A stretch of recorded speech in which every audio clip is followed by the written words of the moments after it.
Topic चल रहा है अपना Bessel's equations and functions. Now this is the 11th lecture on this topic and today we will consolidate this topic. तो ਜਿਹੜੇ ਅੱਜ ਨੂਮੈਰੀਕਲਸ ਡਿਸਕਸ ਕਰਨੇ ਆ ਉਹ ਅਗੇਨ ਇਹਨਾਂ ਫਾਰਮੂਲੇ ਤੇ ਬੇਸਡ ਹੀ ਹੋਣਗੇ ਜਿਹੜੇ ਕੱਲ ਦੇ ਲੈਕਚਰ ਦੇ ਵਿੱਚ ਵੀ ਡਿਸਕਸ ਹੋਏ ਸੀਗੇ. cos of x sin phi the expansion, sin of x sin phi the expansion, cos of x cos phi and sin of x cos phi, ਜਿਸ ਦੀ ਵੀ ਰਿਕੁਆਇਰਮੈਂਟ ਹੋਏਗੀ ਉਹ ਅਸੀਂ ਯੂਜ਼ ਕਰ ਲਵਾਂਗੇ. ਤਾਂ ਜਿਵੇਂ ਪ੍ਰੀਵੀਅਸ ਲੈਕਚਰ ਦੇ ਵਿੱਚ ਵੀ ਮੈਂ ਐਕਸਪਲੇਨ ਕੀਤਾ ਸੀ, ਅਗਰ cos of x sin phi ਹੈ then ਇਸ ਦੀ ਐਕਸਪੈਂਸ਼ਨ ਦੇ ਵਿੱਚ ਸਾਰੇ ਇਵਨ ਇੰਡੈਕਸਿਸ ਹੋਣਗੇ j0 j2 j4 और जितना इंडेक्स j ਦਾ ਹੈਗਾ ਉਹੀ ਆਪਣੇ ਕੋਲ phi ਦਾ ਮਲਟੀਪਲ ਹੋਏਗਾ. ਜੇ j4 ਹੈ ਤਾਂ 4 phi, j2 ਹੈ ਤਾਂ 2 phi, ਇਸੇ ਤਰ੍ਹਾਂ j0 ਆ ਜਾਏਗਾ ਤੇ cos 0 phi ਉਹ 1 ਹੋ ਗਿਆ. ਤੇ sin x sin phi ਦੇ ਵਿੱਚ ਸਾਰੇ odd ਇੰਡੈਕਸਿਸ ਹੋਣਗੇ j1 j3 j5 ਐਂਡ ਉਸੇ ਤਰ੍ਹਾਂ ਫਿਰ ਜੋ j ਦਾ ਇੰਡੈਕਸ ਹੈ ਉਹ phi ਦਾ ਮਲਟੀਪਲ, ਔਰ ਉਹਦੇ sin ਦੀ ਐਕਸਪੈਂਸ਼ਨ ਇਸ ਕਰਕੇ sin ਆ ਗਿਆ ਸਾਰੇ. ਬਟ ਜਦੋਂ ਅਸੀਂ x cos of x sin phi ਦੀ ਬਜਾਏ cos of x cos phi ਕਰਦੇ ਹਾਂ ਤਾਂ ਆਲਟਰਨੇਟਿਵ ਸਿੰਬਲਸ ਆ ਜਾਂਦੇ ਜਸਟ ਇਹਦੇ ਵਿੱਚ ਔਰ ਇਹਦੇ ਵਿੱਚ. ਸਿਰਫ ਇਹੀ ਡਿਫਰੈਂਸ ਹੈਗਾ ਕਿ ਇਸ ਦੇ ਵਿੱਚ ਔਰ ਇਸ ਦੇ ਵਿੱਚ ਇਹੀ ਡਿਫਰੈਂਸ ਹੈਗਾ ਕਿ ਜਸਟ ਆਲਟਰਨੇਟਿਵ ਸਿੰਬਲਸ ਆਨੇ ਸ਼ੁਰੂ ਹੋ ਗਏ ਸੀਰੀਜ਼. ਬਟ ਜਦੋਂ ਅਸੀਂ sin of x cos phi ਕਰਾਂਗੇ ਤਾਂ ਸਾਰੇ ਸਾਈਨ ਜਿਹੜੇ ਹੈ cos ਦੇ ਵਿੱਚ ਚੇਂਜ ਹੋ ਜਾਣਗੇ ਔਰ ਦੂਸਰਾ ਆਲਟਰਨੇਟਿਵ ਸਿੰਬਲਸ. ਤਾਂ ਇਸ ਤਰ੍ਹਾਂ ਤੁਸੀਂ ਇਹਨਾਂ ਨੂੰ ਯਾਦ ਰੱਖ ਸਕਦੇ ਹੋ ਜਿੰਨੇ ਵੀ ਇਹ ਐਕਸਪੈਂਸ਼ਨਸ ਹੈਗੇ. ਨੈਕਸਟ ਕੁਐਸਚਨ ਹੈਗਾ show that integral 0 to pi by 2 j0 x cos phi d phi is equals to sin x by x. ਇਹ ਅਸੀਂ ਪ੍ਰੂਫ ਕਰਨਾ ਹੈਗਾ.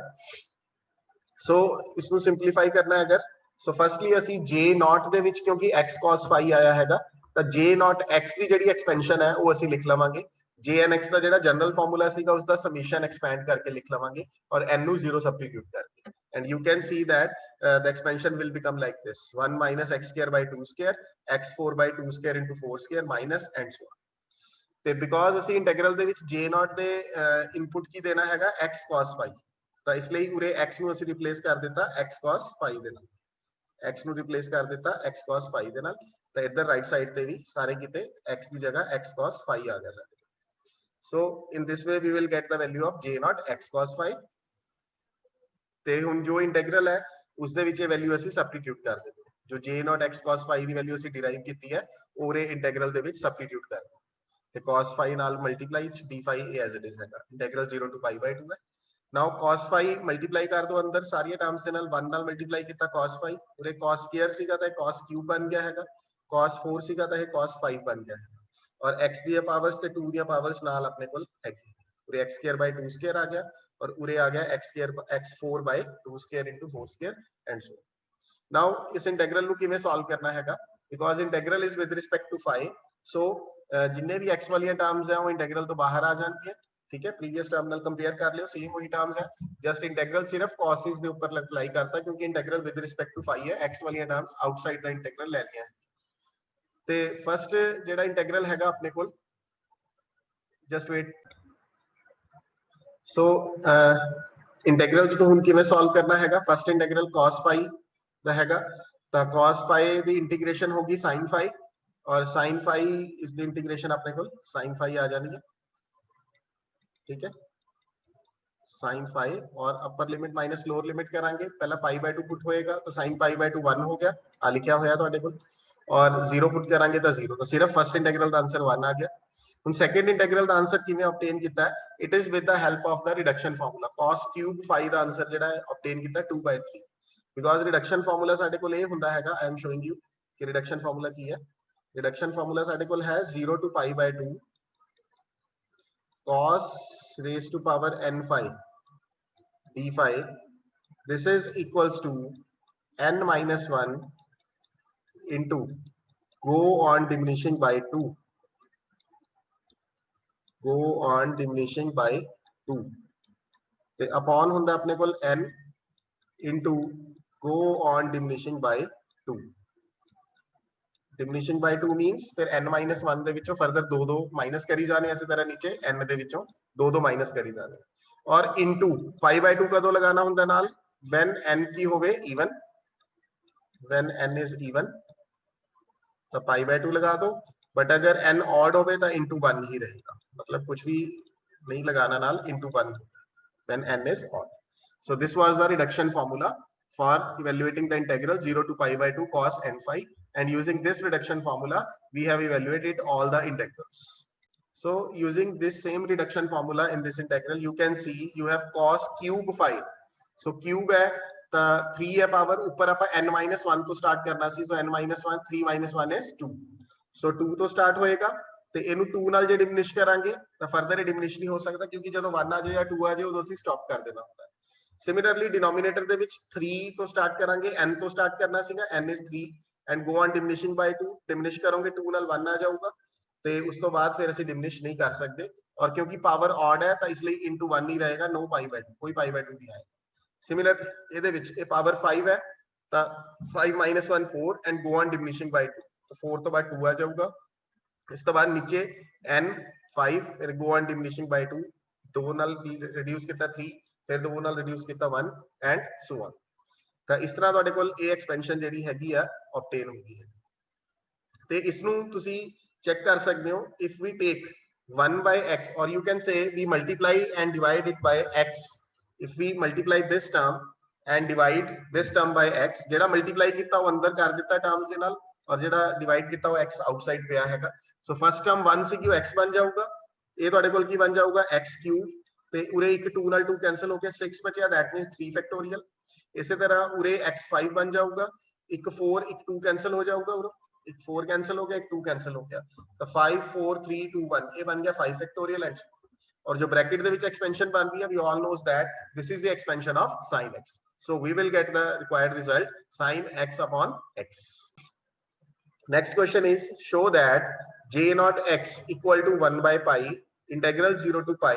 cos x cos phi d phi satisfies Bessel's equation of order 0. We have to prove that this value of j naught 1 by pi, this value of j naught satisfies Bessel's equation of order 0. ਤਾਂ ਇਹ ਵਾਲੀ value j naught ਦੀ ਆਈ ਕਿਵੇਂ ਹੈ, ਇਹ ਵੀ ਆਪਾਂ next question ਦੇ ਵਿੱਚ ਡਿਰਾਈਵ ਕਰ ਲਾਂਗੇ। ਫਿਲਹਾਲ ਜੋ ਉਹਨੇ ਗਿਵਨ ਦਿੱਤਾ ਉਹ ਅਸੀਂ ਸਪੋਜ਼ ਕਰਕੇ ਚੱਲਦੇ ਹਾਂ ਕਿ yes this is the value of j naught। Next question ਦੇ ਵਿੱਚ ਅਸੀਂ j naught ਦੀ ਵੈਲਿਊ ਡਿਰਾਈਵ ਵੀ ਕਰਾਂਗੇ। So firstly in this question we will assume that we are given this value and we have to prove that this value satisfies Bessel's equation of order 0. So before proceeding to the question, I would like to explain a rule of differentiation under integral sign, and this rule is called the Leibniz rule of differentiation. On your screen you can see we have to do d by dx of the integral. ਅਸੀਂ derivative ਕਰਨਾ ਹੈਗਾ with respect to x, but ਅੰਦਰ ਜਿਹੜਾ function ਸਾਡੇ ਕੋਲ given ਹੈ ਉਹ ਦੋ ਵੇਰੀਏਬਲਸ ਦਾ ਫੰਕਸ਼ਨ ਹੈ, x ਦਾ ਫੰਕਸ਼ਨ ਹੈ ਤੇ t ਦਾ ਫੰਕਸ਼ਨ ਹੈ। So Leibniz rule of differentiation under integral sign Ki suggest ਕਰਦਾ ਹੈ, ਕੀ ਕਰੋ ਪਹਿਲਾਂ ਮੈਂ ਇਹ ਵਾਲੀ ਟਰਮ ਐਕਸਪਲੇਨ ਕਰੂੰਗਾ। ਜਸਟ ਕੀ ਕਰੋ, ਜਿਹੜਾ ਇਹ d by dx ਹੈ ਇਹਨੂੰ ਅੰਦਰ ਸ਼ਿਫਟ ਕਰ ਲਓ, but it will become curl by curl x, ਯਾਨੀ partial derivative with respect to x। So first term ਦੇ ਵਿੱਚ ਤੁਸੀਂ ਕੀ ਕਰਨਾ ਹੈ, ਜੋ ਵੀ ਤੁਹਾਡਾ ਇਹ ਫੰਕਸ਼ਨ ਹੈ ਉਹਦਾ partial derivative with respect to x ਕਰ ਦੇਣਾ ਹੈਗਾ। ਫਿਰ ਇਹ ਵਾਲੀ ਟਰਮ ਦੇ ਉੱਪਰ ਆਉਂਗਾ, ਇਸ ਦੇ ਵਿੱਚ ਕੀ ਕਰਨਾ ਹੈਗਾ, ਜੋ ਤੁਹਾਡੇ ਕੋਲ t ਸੀਗਾ, ਕਿਉਂਕਿ integral with respect to t ਹੈਗਾ ਤਾਂ ਇਹ ਲਿਮਿਟ ਆਪਣੇ ਕੋਲ t ਦੀ ਹੈ ax to bx, ਤਾਂ bx ਜਿਹੜਾ ਹੈ ਉਹ t ਦੀ ਵੈਲਿਊ ਪੁੱਟ ਕਰ ਦੇਣੀ ਹੈ upper limit into derivative of the upper limit minus ਫਿਰ t ਦੀ ਜਗ੍ਹਾ ਤੇ ਲੋਅਰ ਲਿਮਿਟ ਪੁੱਟ ਕਰ ਦੇਣੀ ਹੈ into the derivative of the lower limit. But ਇਹ ਤਾਂ ਜਨਰਲ ਰੂਲ ਹੈਗਾ ਜਦੋਂ ਸਾਡੇ ਕੋਲ ਵੇਰੀਏਬਲ ਲਿਮਿਟਸ ਹੋਣਗੀਆਂ, ਜਦੋਂ ਲਿਮਿਟਸ ਵੀ x ਦੀਆਂ ਟਰਮਸ ਦੇ ਵਿੱਚ ਹੋਣਗੀਆਂ and we have also to do the derivative with respect to x. But when you have the constant limits, the limit a to b, in case where ax and bx are constant functions, ਤਾਂ ਜੇਕਰ ਇਹ constant limits ਹੋ ਗਈਆਂ then you can see easily that ਕਿ ਜੇ bx ਸਾਡਾ constant ਹੋ ਗਿਆ ਤਾਂ ਇਹ ਡੈਰੀਵੇਟਿਵ ਸਾਡਾ ਕੀ ਹੋ ਜਾਣਾ 0, ਅਗਰ a ਸਾਡਾ constant ਹੋ ਗਿਆ ਇਹ ਡੈਰੀਵੇਟਿਵ ਵੀ ਕੀ ਹੋ ਜਾਣਾ 0। ਤਾਂ ਇਸ ਕਰਕੇ ਤੁਹਾਡੇ ਕੋਲ ਸਿਰਫ ਇਹੀ ਟਰਮ ਰਿਮੇਨਿੰਗ ਰਹਿ ਜਾਊਗੀ, integral a to b curly by curly x fx dt, and in this question we have to use this thing। so ਮੈਂ ਜਨਰਲ ਫਾਰਮੂਲਾ ਤੁਹਾਨੂੰ ਐਕਸਪਲੇਨ ਕਰਤਾ, ਬਟ ਕੁਐਸਚਨ ਦੇ ਵਿੱਚ ਕਿਉਂਕਿ ਆਪਣੇ ਕੋਲ ਲਿਮਿਟਸ ਦੋਵੇਂ ਹੀ ਕਾਂਸਟੈਂਟ ਹੈ, you can see 0 to pi, so we will just do the derivative with respect to x of this term। and ਕੀ ਕਰਨਾ ਹੋਊਗਾ, ਜੇ ਬਾਹਰ ਅਸੀਂ ਡੈਰੀਵੇਟਿਵ ਲਿੱਤਾ ਤਾਂ ਉਹ ਡੈਰੀਵੇਟਿਵ ਅੰਦਰ ਸਿਰਫ ਕੀ ਬਣ ਜਾਊਗਾ, ਪਾਰਸ਼ੀਅਲ derivative with respect to x, ਕਿਉਂਕਿ ਉਰੇ ਵੀ ਤੁਸੀਂ ਦੇਖ ਸਕਦੇ ਹੋ ਤੁਹਾਡੇ ਕੋਲ ਦੋ ਵੇਰੀਏਬਲਸ ਹੈ, ਇੱਕ x ਹੈ ਇੱਕ phi ਹੈ, ਜੇ ਮੇਰੇ ਦੋ ਵੇਰੀਏਬਲ ਸੀ x ਤੇ t, ਤਾਂ ਜੇ ਅਸੀਂ ਇਸ ਦਾ with respect to x derivative ਕਰਨਾ ਹੈ j naught x ਦਾ, ਤਾਂ ਡੈਰੀਵੇਟਿਵ ਅੰਡਰ ਇੰਟੀਗਰਲ ਸਾਈਨ ਕਿਵੇਂ ਹੋਊਗਾ, ਜਸਟ ਅੰਦਰ ਵਾਲੀ ਟਰਮ ਦਾ ਤੁਸੀਂ ਪਾਰਸ਼ੀਅਲ derivative with respect to x ਕਰ ਦੇਣਾ, ਬਿਕੋਜ਼ ਸਾਡੇ ਕੋਲ ਉਰੇ ਲਿਮਿਟਸ ਜਿਹੜੀਆਂ ਹੈਗੀਆਂ ਉਹ ਕਾਂਸਟੈਂਟ ਹੈ। y is equals to j naught x, ਜੋ ਆਪਾਂ ਨੂੰ ਗਿਵਨ ਹੈ y ਲੈਟ ਕਰ ਲਿਆ ਹੈਗਾ, ਠੀਕ ਹੈ। बिकॉज ਜਿਹੜੀ ਜ਼ੀਰੋ ਆਰਡਰ ਦੀ ਆਪਣੇ ਕੋਲ ਬੈਸਲਸ ਇਕੁਏਸ਼ਨ ਹੈ ਉਸਨੂੰ ਅਸੀਂ ਇਹਨੂੰ ਸੈਟੀਸਫਾਈ ਕਰਕੇ ਦਿਖਾਣਾ ਹੈ ਔਰ ਜ਼ੀਰੋ ਆਰਡਰ ਦੀ ਬੈਸਲ ਇਕੁਏਸ਼ਨ ਦੇ ਵਿੱਚ obviously Bessel's equation second order ਦੀ ਹੁੰਦੀ ਹੈ ਤਾਂ ਸਾਨੂੰ ਫਰਸਟ ਡੈਰੀਵੇਟਿਵ ਔਰ ਸੈਕੰਡ ਡੈਰੀਵੇਟਿਵ ਫਾਈਂਡ ਕਰਨੇ ਪੈਣਗੇ so firstly dy by dx so according to this formula ਜਿਹੜਾ ਇਹ ਫਾਰਮੂਲਾ ਲਿਖਿਆ ਹੈ ਇਸ ਦੇ ਅਕੋਰਡਿੰਗ ਜੇ ਆਪਾਂ ਇਹਦਾ ਡੈਰੀਵੇਟਿਵ ਕਰਾਂਗੇ cos x cos phi ਦਾ ਤਾਂ partial with respect to x ਕਰਨਾ ਹੈਗਾ ਤਾਂ cos of x cos phi ਦਾ ਡੈਰੀਵੇਟਿਵ ਪਾਰਸ਼ੀਅਲੀ ਕਰਨਾ ਹੈ तो cos ਦਾ ਡੈਰੀਵੇਟਿਵ ਪਹਿਲਾ ਹੋ ਗਿਆ minus sin x cos phi ਫਿਰ x cos phi ਦਾ ਡੈਰੀਵੇਟਿਵ ਓਨਲੀ cos phi ਤਾਂ partial derivative with respect to x under the integral sign ਅਸੀਂ ਕੀਤਾ ਹੈਗਾ ਤਾਂ dy by dx solve now second derivative ਵੀ ਸੋਲਵ ਕਰਨਾ ਹੈਗਾ d2y by dx ਸਕੁਅਰ ਤਾਂ ਅਗੇਨ ਇਹਦਾ ਪਾਰਸ਼ੀਅਲ ਡੈਰੀਵੇਟਿਵ ਹੋਏਗਾ ਤਾਂ ਇਸ ਵਾਰ sin of x cos phi ਹੈਗਾ ਤਾਂ sin ਦਾ ਜਿਹੜਾ ਡੈਰੀਵੇਟਿਵ ਹੈ ਉਹ ਕੀ ਹੁੰਦਾ cos of x cos phi minus ਇਹ ਆਊਟਸਾਈਡ ਹੀ ਲਿਖ ਲਿਆ ਤੇ ਇੱਕ x cos phi ਦਾ ਜਦੋਂ ਡੈਰੀਵੇਟਿਵ ਫੇਰ ਕਰਾਂਗੇ ਇੱਕ cos phi ਹੋਰ ਆ ਜਾਊਗਾ ਤਾਂ ਇਹ ਬਣ ਜਾਏਗਾ cos square phi d phi so applying the Leibniz rule of differentiation we have solved the value of dy by x and d2y by dx square so now you can see ਅਗਰ ਅਸੀਂ dy by dx ਵਾਲੇ ਜਿਹੜਾ integral ਆਇਆ ਸੀ ਉਹਨੂੰ ਜੇ ਅਸੀਂ simplify ਕਰੀਏ ਇਹ ਅਪਨ ਨਹੀਂ ਹੈਗਾ just I am saying that taking this function as the first function by parts apply करना है and cos phi taking as the second function ठीक है cos phi ਨੂੰ ਅਸੀਂ ਸੈਕੰਡ ਫੰਕਸ਼ਨ ਕਰ ਐਜ਼ਿਊਮ ਕਰਕੇ ਔਰ x sin of x cos phi ਨੂੰ ਅਸੀਂ ਫਰਸਟ ਫੰਕਸ਼ਨ ਐਜ਼ਿਊਮ ਕਰਕੇ ਇੰਟੀਗ੍ਰੇਸ਼ਨ ਬਾय ਪਾਰਟਸ ਜਿਹੜਾ ਹੈਗਾ ਉਹ ਅਪਲਾਈ ਕਰਾਂ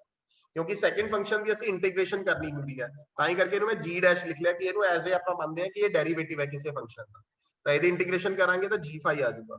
So just I am saying in this step that we have to do the integration by parts and taking sin x cos phi as a first function and only cos phi as a second function.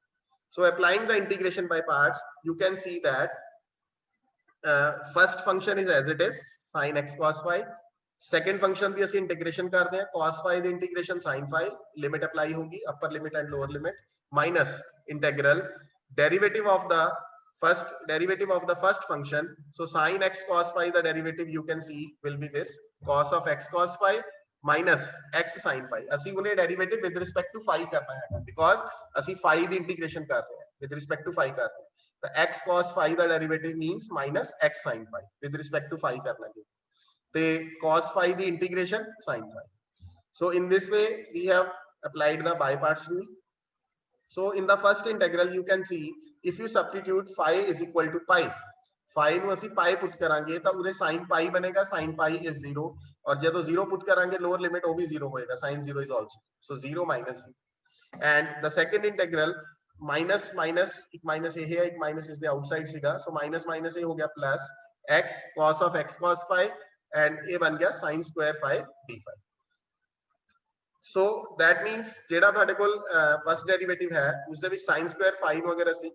1 minus cos square phi ਲਿਖ ਲਈਏ ਔਰ ਇਹਨਾਂ ਦੋਵਾਂ ਨੂੰ ਅਲੱਗ-ਅਲੱਗ ਕਰ ਲਈਏ terms ਨੂੰ 1 ਨਾਲ ਮਲਟੀਪਲਾਈ ਕਰ ਲਿਆ ਇਸ ਨੂੰ ਤਾਂ ਇਹ ਇੰਟੀਗਰਲ ਆ ਗਿਆ ਫਿਰ ਇਹਨੂੰ cos square phi ਨਾਲ ਮਲਟੀਪਲਾਈ ਕਰ ਲਿਆ ਇਹ ਵਾਲਾ ਇੰਟੀਗਰਲ ਆ ਗਿਆ you can see this was your value of j naught x that means the value of y which we are given and this was your value of d2y by dx square which we have derived by doing the second derivative so a value ਨੂੰ ਅਸੀਂ substitute ਕਰਤਾ d2y by dx square ਔਰ first value ਨੂੰ ਅਸੀਂ ਇਸ ਨੂੰ substitute ਕਰਤਾ y because ਇਹੀ given value C so you can see that right left hand side ਤੇ ਉਰੇ ਆਪਣੇ ਕੋਲ dy by dx ਸੀਗਾ ਔਰ ਇਹ ਦੋਵੇਂ ਟਰਮਸ ਇਹਦੇ ਵਿੱਚ ਜਾ ਕੇ ਇੱਧਰ ਐਡ ਹੋ ਜਾਣਗੀਆਂ you will get this equation and this is the Bessel's equation of order 0 you can check it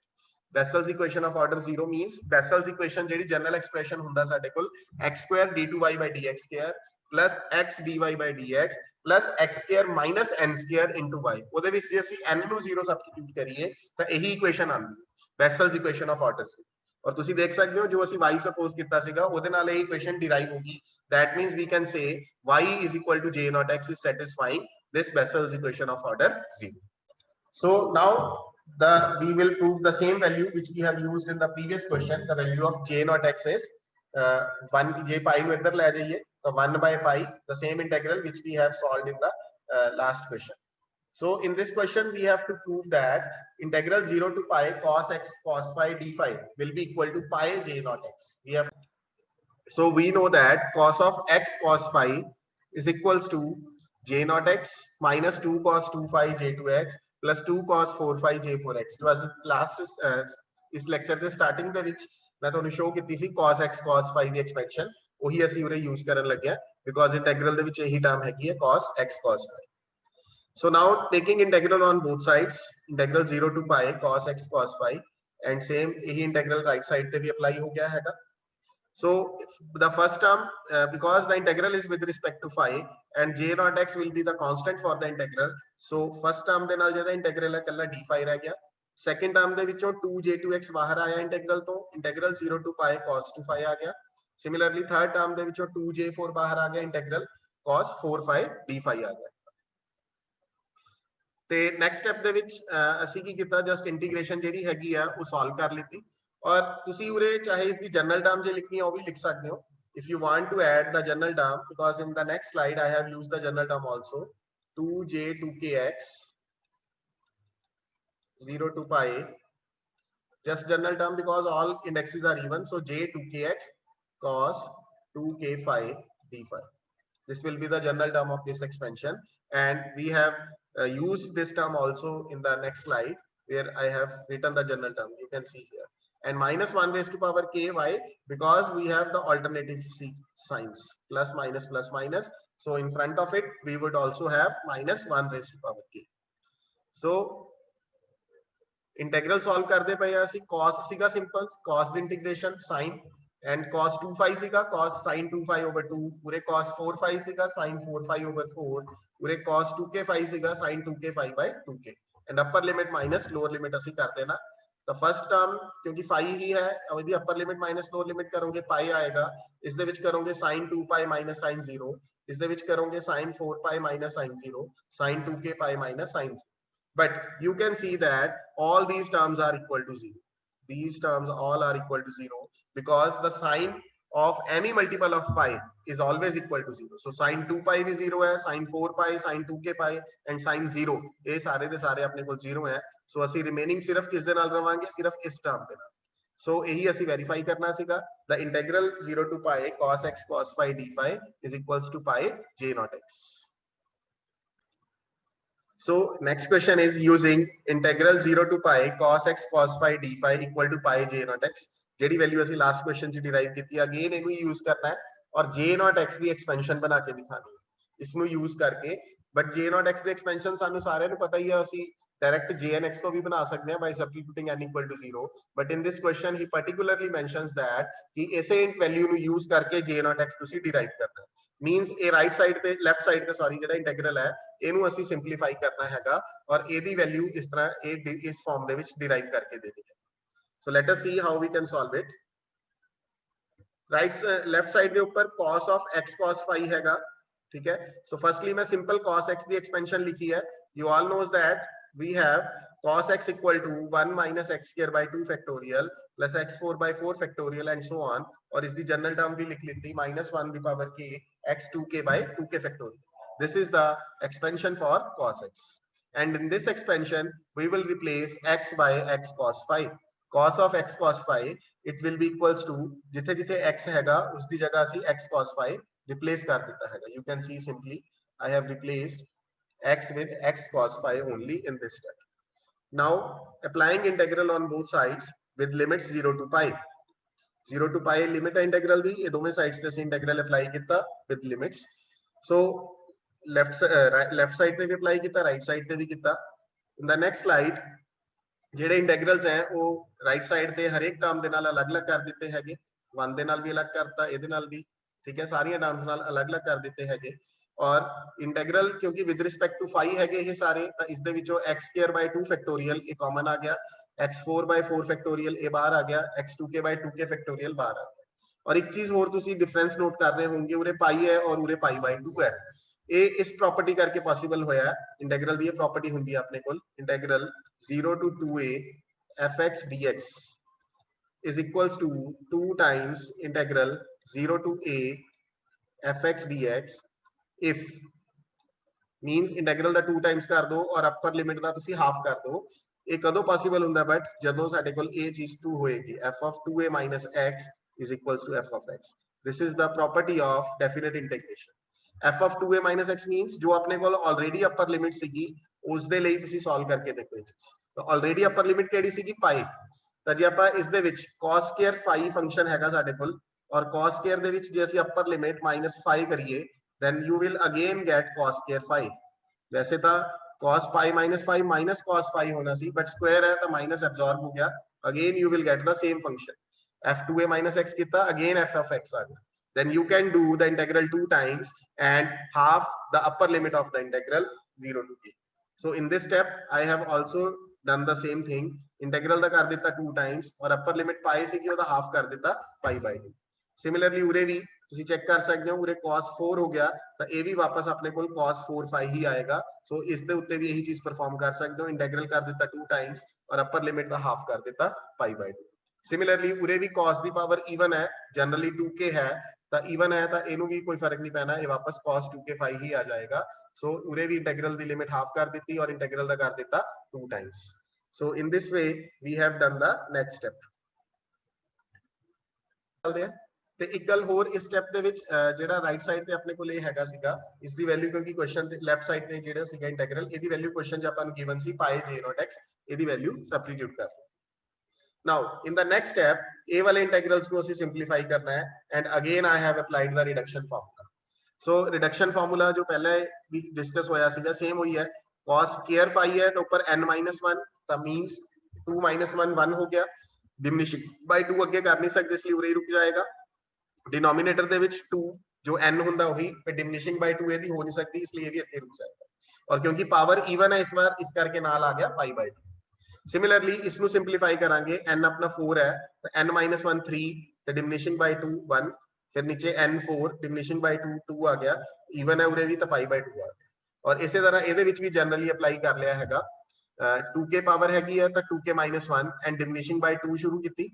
ठीक है तो 2k - 1 तो बाद 2k - 3 क्योंकि ऊपर ऑड्स दी सीक्वेंस है तो एंड होएगा 3 × 1 पे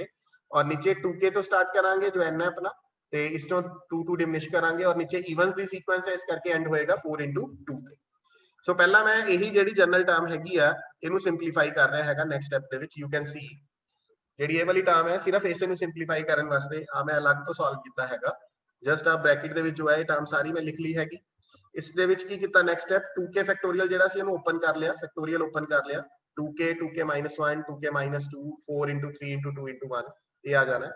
ਤੇ ਨੈਕਸਟ ਸਟੈਪ ਦੇ ਵਿੱਚ ਤੁਸੀਂ ਕੀ ਦੇਖੋਗੇ ਜਿਹੜੀਆਂ ਆਡਸ ਵਾਲੀਆਂ ਟਰਮਸ ਸੀਗੀਆਂ ਇਹਨਾਂ ਦੀ ਕਟਿੰਗ ਹੋ ਰਹੀ ਹੈਗੀ। You can see 2k - 1 2k - 1 ਨਾਲ ਕੱਟ ਜਾਏਗਾ, ਇਸ ਤਰ੍ਹਾਂ 2k - 3 ਨਾਲ ਕੱਟ ਜਾਏਗਾ, 3 ਤੇ 1 ਆਪਸ ਦੇ ਵਿੱਚ ਕੱਟ ਜਾਣਗੇ ਤਾਂ ਤੁਹਾਡੇ ਕੋਲ ਸਿਰਫ ਨੀਚੇ ਇਵਨਸ ਵਾਲੀਆਂ ਟਰਮਸ ਹੀ ਬਚਣਗੀਆਂ ਆ 2k 2k - 2 4 × 2 और इवनस वाली टर्म अपने को आ वालियां भी सीगियां ये भी नाल दी नाल लिखिया हुई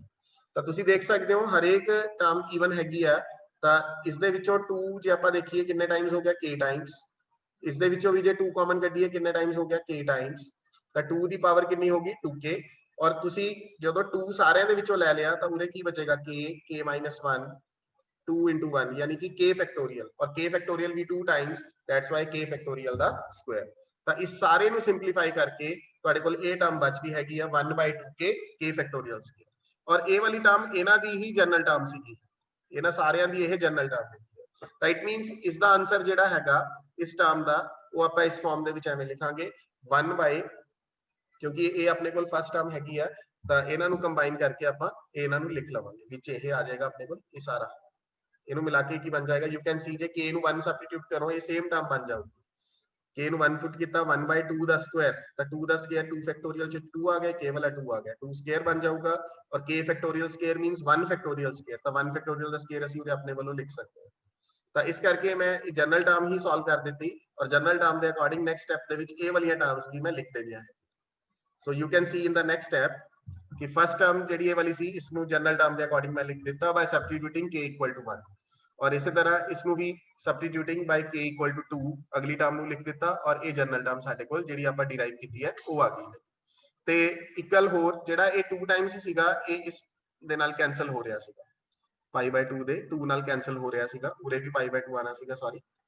ਤਾਂ ਇਹ ਵੀ ਇਹਦੇ ਨਾਲ ਕੈਨਸਲ ਹੋ ਰਿਹਾ ਸੀਗਾ ਔਰ ਪਾਈ ਇਹਦਾ ਮਤਲਬ ਫਿਰ ਸਾਰਿਆਂ ਵਿੱਚੋਂ ਕਾਮਨ ਆ ਗਿਆ, ਸਾਰਿਆਂ ਦੇ ਵਿੱਚੋਂ ਪਾਈ ਕਾਮਨ ਆ ਗਿਆ ਔਰ ਇਹ ਪਾਈ ਮੈਂ ਕਾਮਨ ਲਿੱਤਾ ਹੋਇਆ ਔਰ ਰਿਮੇਨਿੰਗ ਸਾਡੇ ਕੋਲ ਇਹ ਐਕਸਪੈਂਸ਼ਨ ਬਚ ਗਈ ਹੈ। ਸੋ ਯੂ ਕੈਨ ਸੀ ਜੇ ਪਾਈ ਨਾਲ ਪਾਈ ਕੈਨਸਲ ਹੋ ਜਾਵੇ ਤਾਂ ਆਹੀ ਐਕਸਪੈਂਸ਼ਨ ਆਪਣੇ ਕੋਲ ਹੈਗੀ ਹੈ ਕਿਉਂਕਿ ਆ ਜਨਰਲ ਟਰਮ ਹੈ ਇਹਦੇ ਉੱਪਰ ਹੀ ਸਮੀਸ਼ਨ ਪਾ ਕੇ ਅਸੀਂ ਲਿਖ ਦੇਣਾ। In this way we will get the desired result.